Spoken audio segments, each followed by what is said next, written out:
All right, today's June 5th, and my hike today in the hot Texas summer heat was 2 hours, 37 seconds and 37 milliseconds. 2 hours today, huh? 2 hours in the heat. Hiking, a little bit of jogging, mostly just kind of like a hiking pace. And when you do that, you gotta remember, you always wanna get plenty of hydration, as in water. Okay, kitty. There is your scratching post, your cat condo, and the whale shark tunnel. Enjoy your day. All right, 178,659 miles on the speedometer, 90 degrees Fahrenheit, June 5th, 2023. Welcome to the Please Subscribe Show with your host, moi, Cole Spivey. So I went on my hike today for 5.5 miles. So it could be 6 miles. I still have not measured it. I'm only measuring it through the steps, through my iTouch Apple. So I don't know the exact mileage that I'm going. It's probably 6 miles. It could be 7 miles. I don't even know. I have to measure it with my car. But according to my iTouch Apple, 5.5 miles is what it's measuring. So it could be right, but it doesn't always get the steps completely exact, and I don't really go any other different ways. Sometimes I may go down one little block a little bit differently or something on a different side of the road, but it's mostly the same. We're gonna go by Kohl's and make a payment. Then we're gonna find some kind of salad to eat. It might be a to-go salad somewhere, because I'm running behind. Well, I'm running right on schedule, but so I don't know if I'm gonna be able to stop in and get the whole salad bar thing. But probably what I'll do is I'll get a to-go salad. But I got to make this payment, and then we'll be dropping food at your doorstep.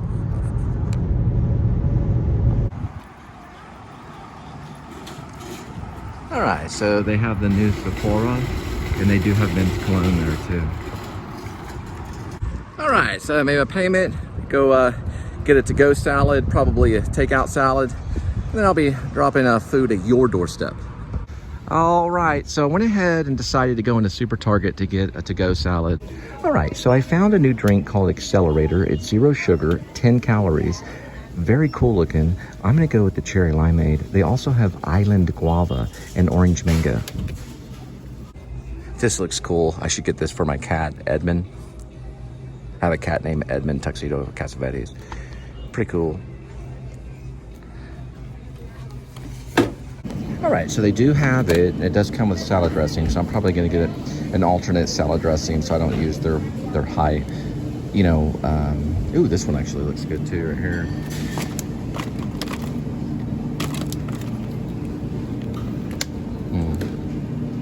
Maybe get a secondary one for later, and then a salad dressing.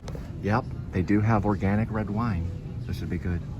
All right, so I went ahead and got a couple of things of salad, some red wine vinegar, and a couple of these because I might snack on them later. People are charging their cars or getting, I guess, orders to their car. I guess they call them online order pickups. Anyway, went ahead and got that. Got one for later, and then one for now. A little red wine vinegar, so I'd have, I don't really want to use their dressing because sometimes the dressings are too high in calorie and fat, so.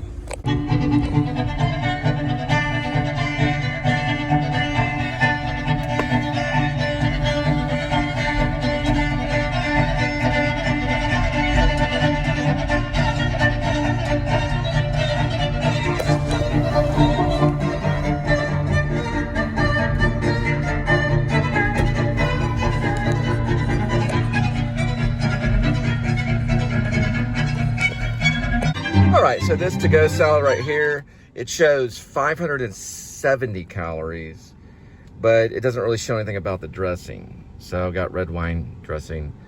So you add about that, it's about 600 calories. The other one has the egg in it. This one's at 560, so it's a little bit less. And it's called a Good and Gather chopped chef. So Good and Gather chopped chef salad with ranch dressing. So we're not gonna have the ranch dressing. And this one is called the Good and Gather cranberry, goat cheese, and walnut salad with balsamic. I'll use the balsamic, but not the ranch. Okay, I got to do this pretty quick because I am shortening the show to anywhere between 30 to 40 minutes. And these open like this. And I just didn't have time to stop by the salad bar now. But each thing is individually packaged. You can kind of see here. So each thing is individually packaged, which may be a good thing. And they have chunks of grilled chicken. Okay? Chunks of grilled chicken. Pretty good.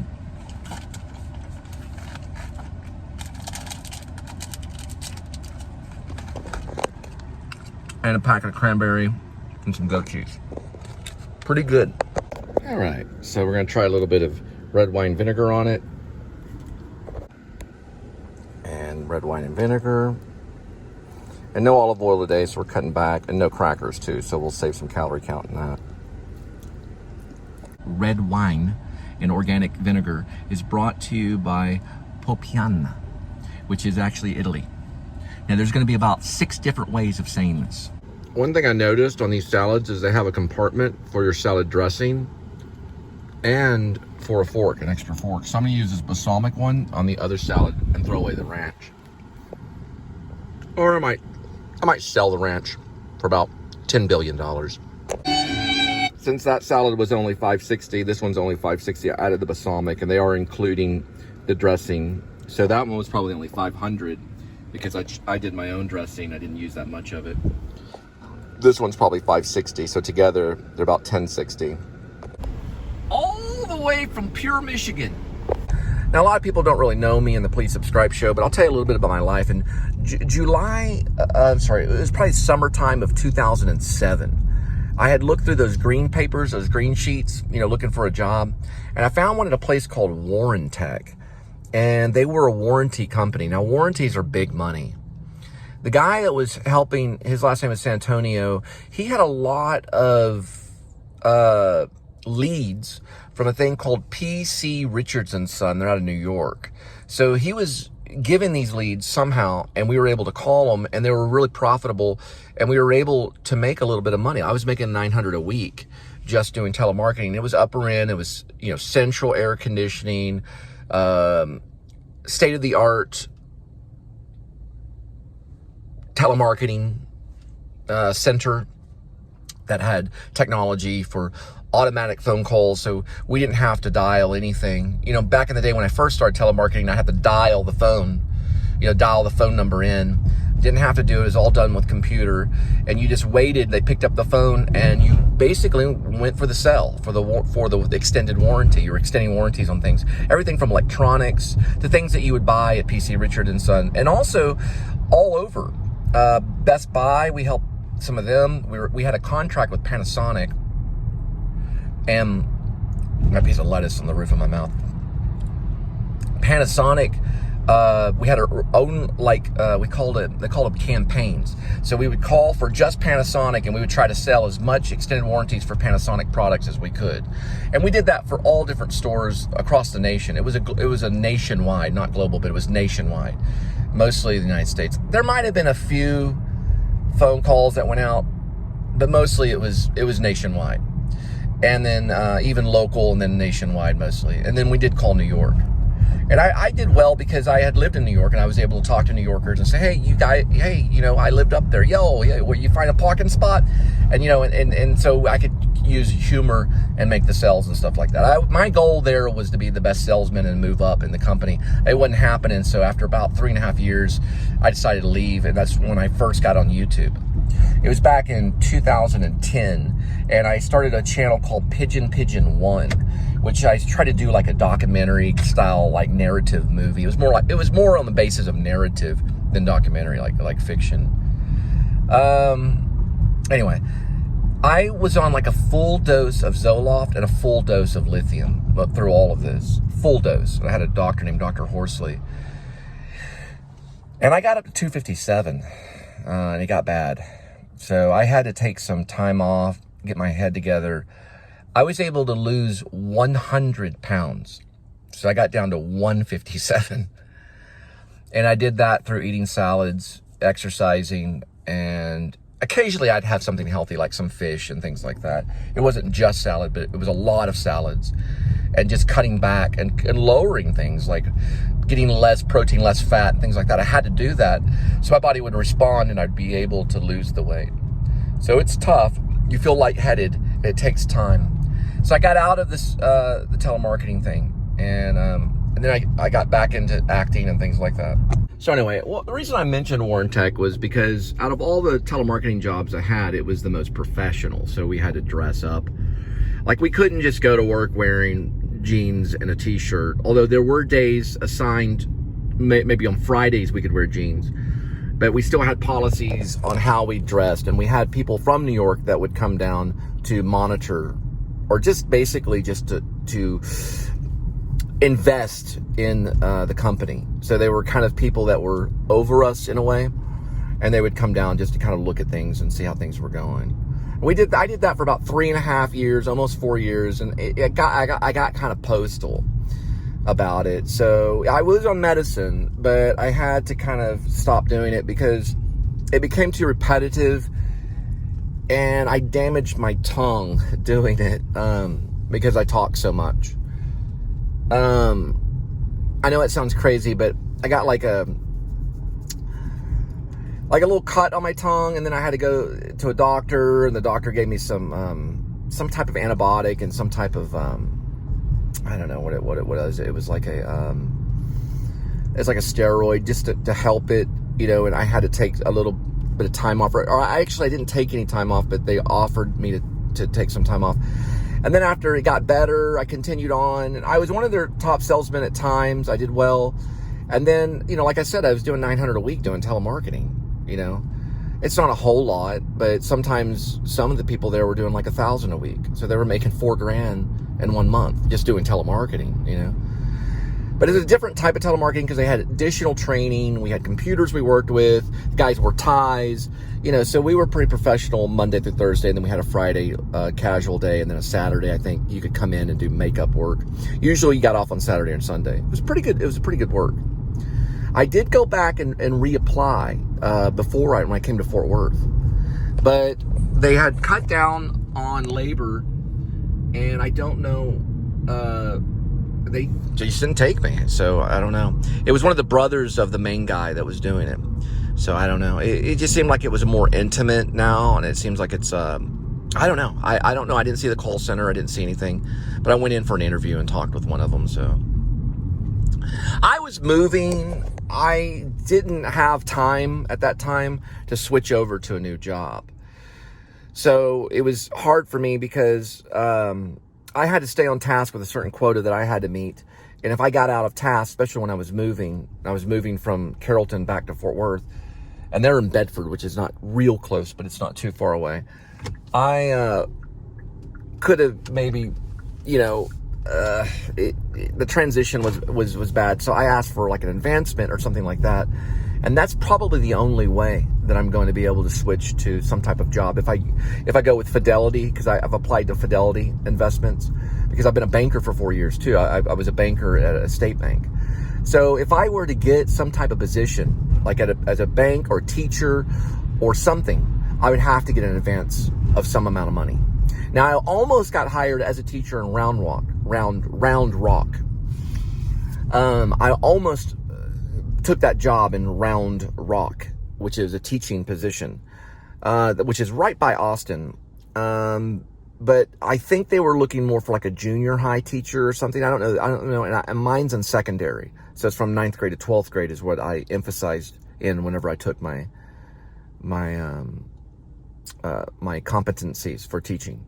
When I took my courses, I emphasized in 9th grade to 12th grade. So I don't know if schools do an advancement, but I'd have to put a lot of trust in them. And I probably would trust them. If they hired me on, I would know that payment would be there. But if it's for any type of business, it would have to be some type of advancement, like $500 or something. All right, we'll go to Enchilada Ole, 3.4 miles. And it'll be about a 13-minute duration, 5:56 p.m. We're all the way from New Jersey.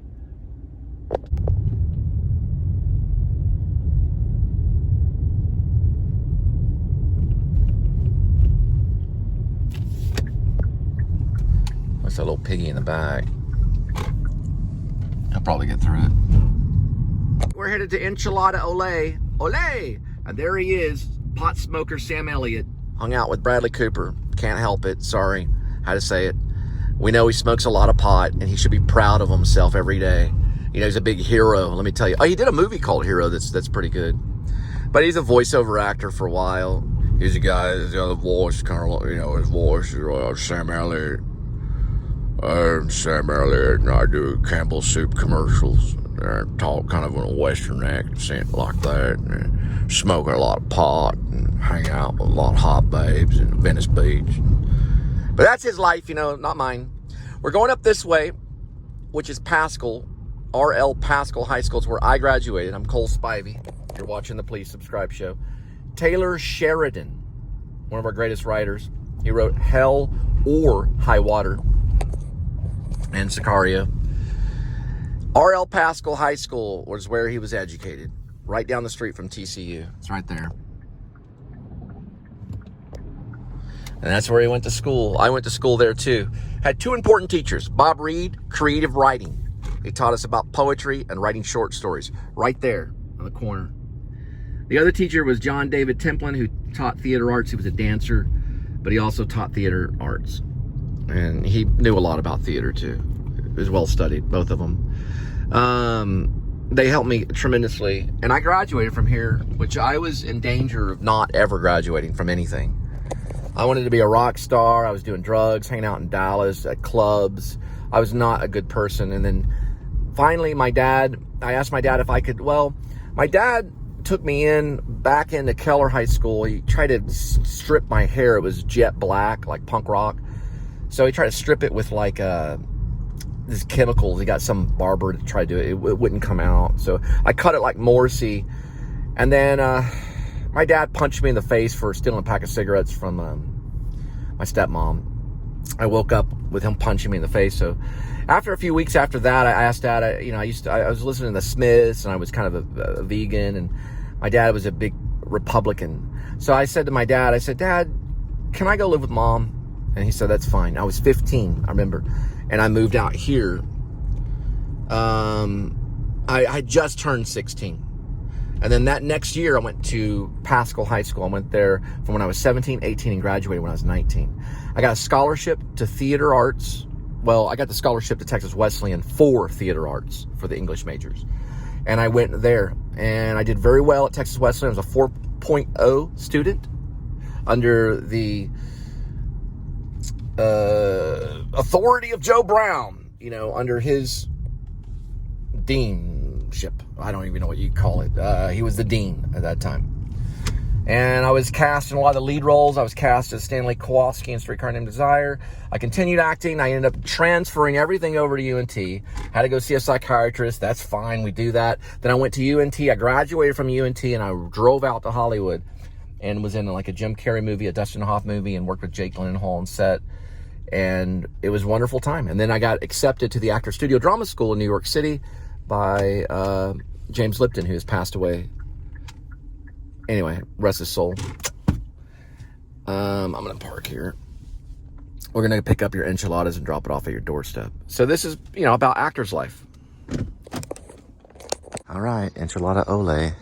Some lady with Bosquez, named Mary Bosquez, answers the phones there. But that's enchilada ole. It's a Mexican restaurant. People seem to like it. So I tried some of their chips and it wasn't too bad. Kind of reminded me of El Phoenix a little bit, but their hot sauce is a little bit better.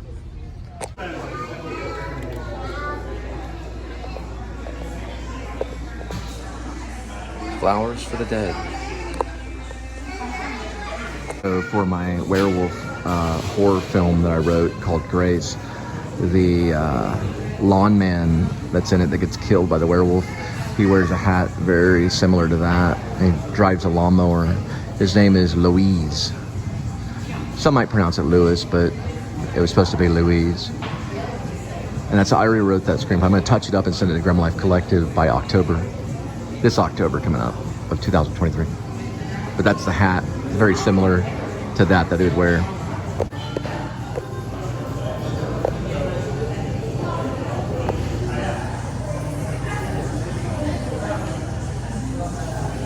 Selena right here.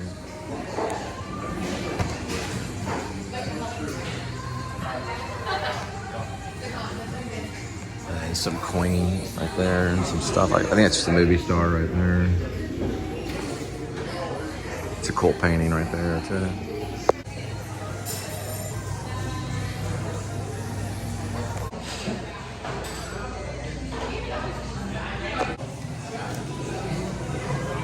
All right, we're gonna take your enchilada ole, 4.4 miles. Be there in 15 minutes at 6:24 p.m. on the arrival.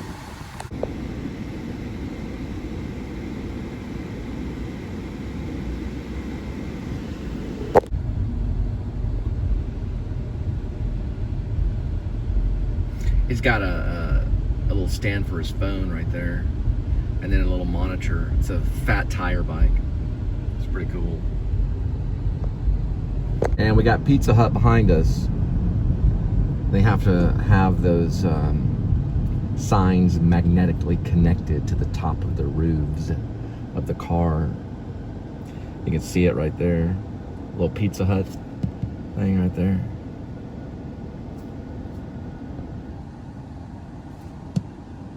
All right, we're gonna be pulling up to 700 even. We're dropping off your food at your doorstep. It's probably like right there. It's gonna be that white one.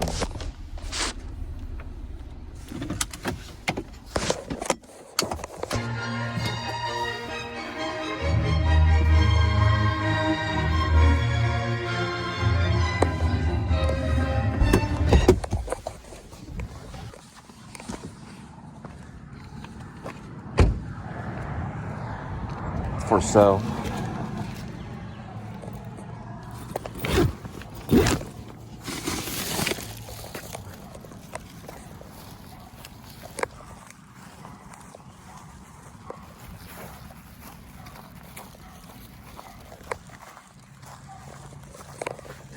Joseph Burks, 817-266-1355. You can also get some information from Joseph Burks, 817-570-9453. Same name, Williams Drew.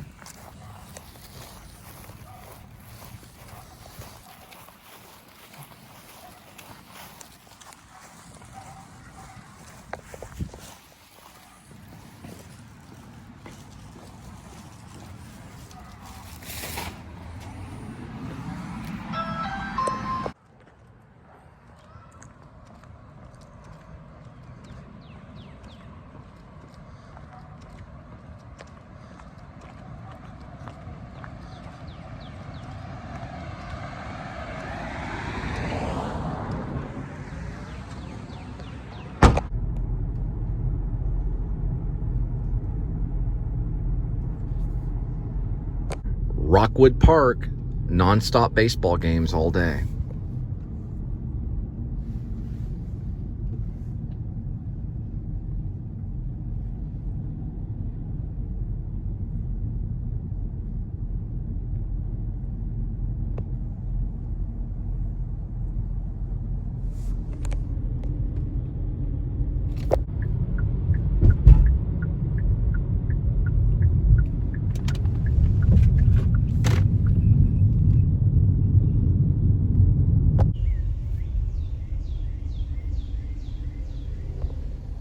He jumped up that bush, he pooped.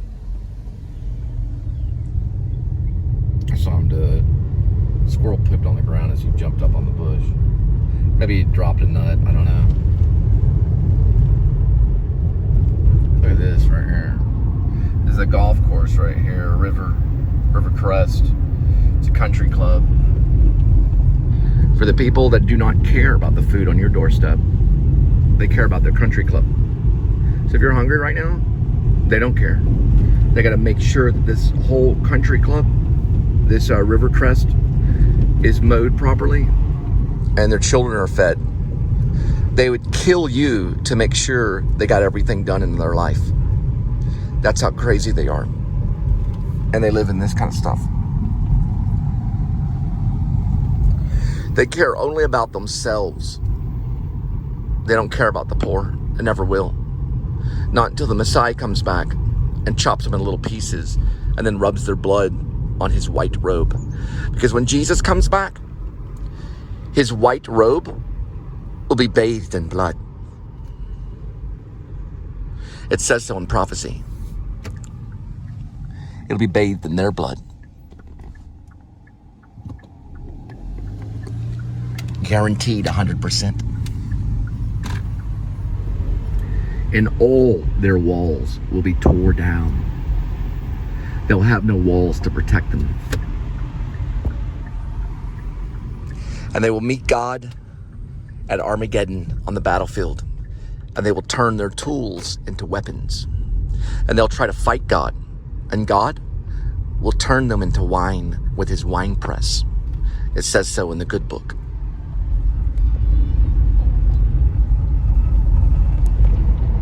Even their children.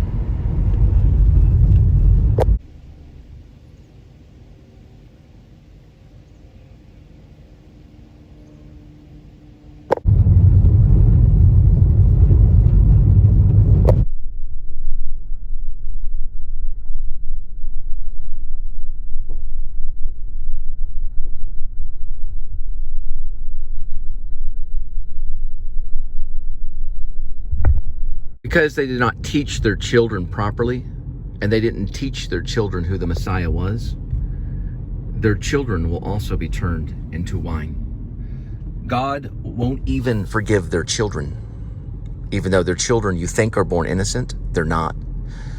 Children are not born innocent. Nobody on this planet is born innocent.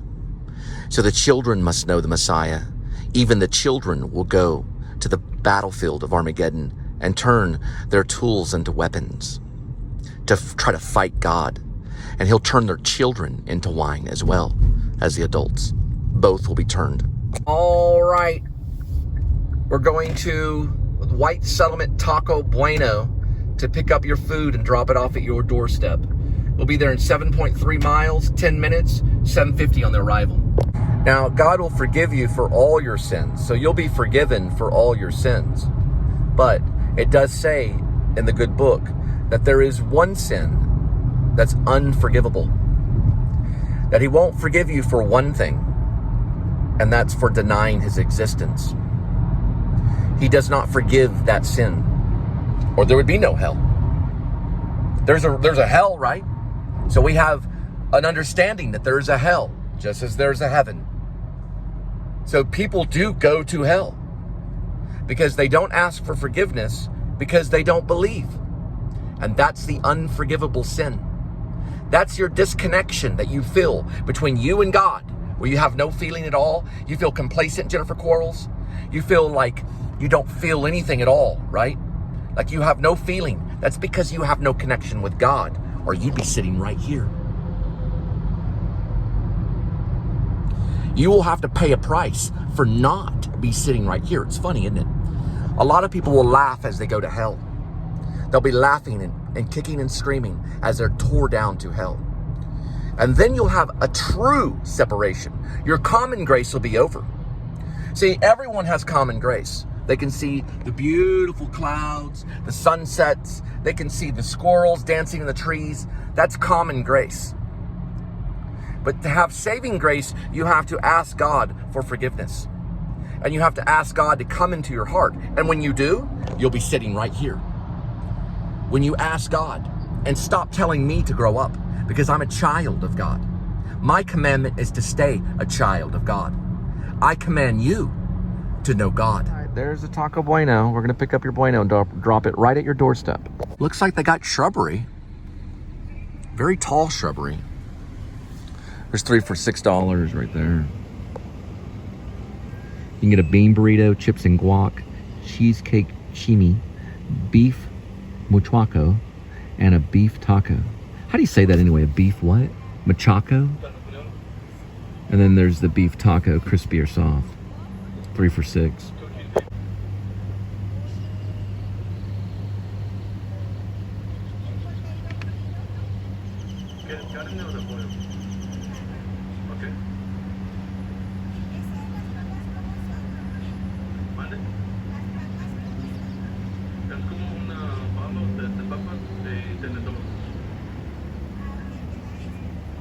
Okay.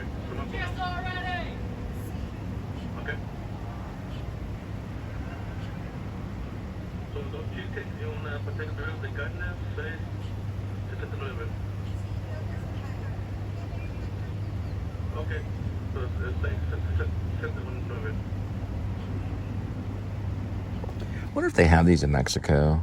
Taco Buenos. You know, the thing about Mexico is we can make their country great. America can. And they would want to stay in Mexico. We have the power to make Mexico great and to be a self-sufficient country. So they would want to stay in Mexico. But we're selfish. Hello. How are you?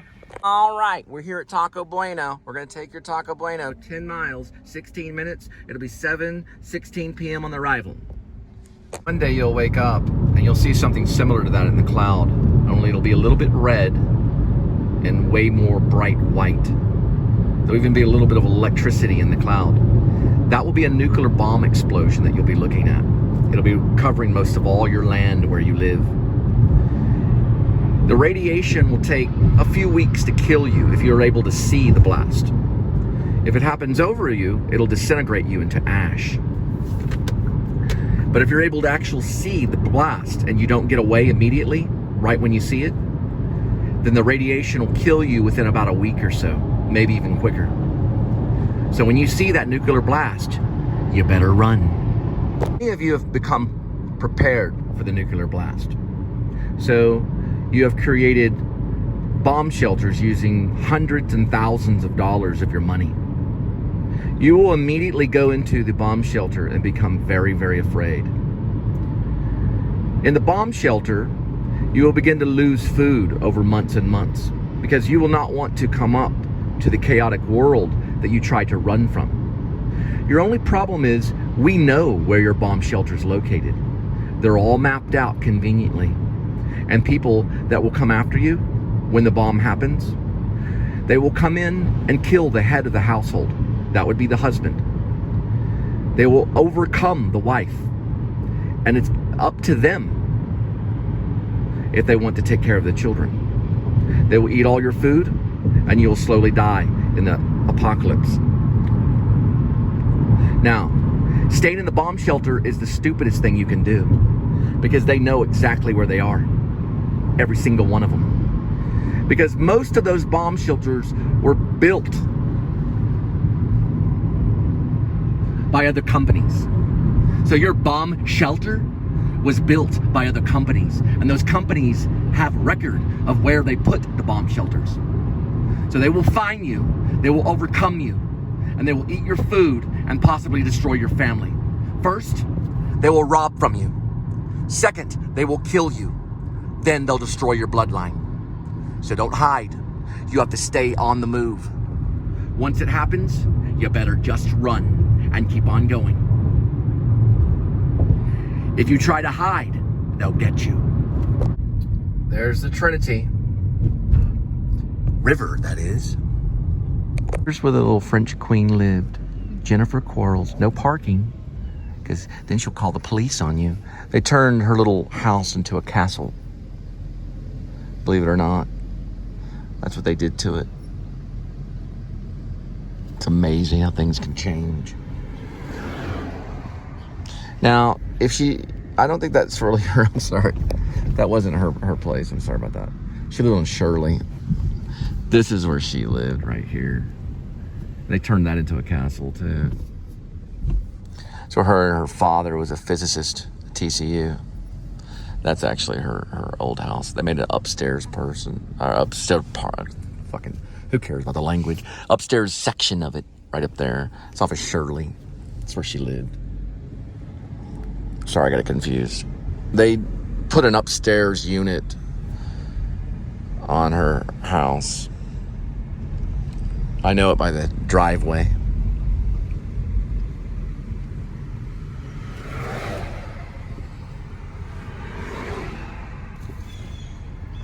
Tricky little bitch.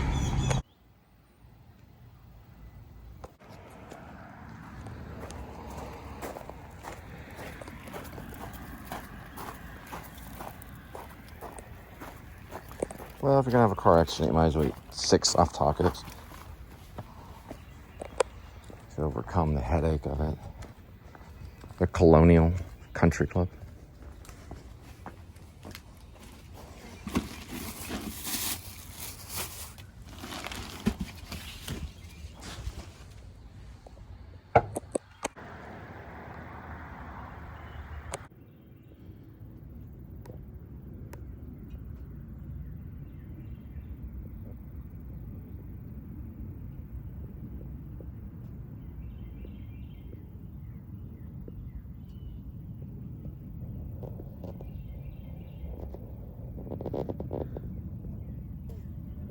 All right, we're gonna go to Snappy Salads.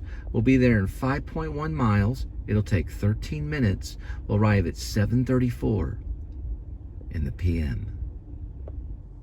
As in post-meridium. There's the iguana at the zoo. Little Jennifer liked to go there and teach children how to create art. Little selfish person. All right, here's the long and short of it. This guy basically came up behind me, jumped in my car, he grabbed my phone, or he knocked the phone out of my hands, and he began choking me. Then he kicked my car keys from me and just kept choking me. Finally, the police were called. They went back to the sandwich shop, which is called Gallagher Skins. It's right off of Camp Bowie. And I don't know what happened to the guy that was choking me. I do not know if the police released the man, but I did not see the arrest for the assault. I do have more footage of the assault and will release it later. Then how much do you weigh? 210. How tall are you? 6 foot. And he busted my glasses. He punched me in the face. He got on top of me and began choking me until I couldn't breathe. The officers that I dealt with on the stop is this officer right here. That's who I spoke to on the stop. I did not get the name of the individual that attacked me, but it was a criminal trespass. All right, after getting choked by the guy at Galveston, I don't even know how to say the name. It's a sandwich shop. We got 1.5 miles, 4 minutes at a KFC, Kentucky Fried Chicken.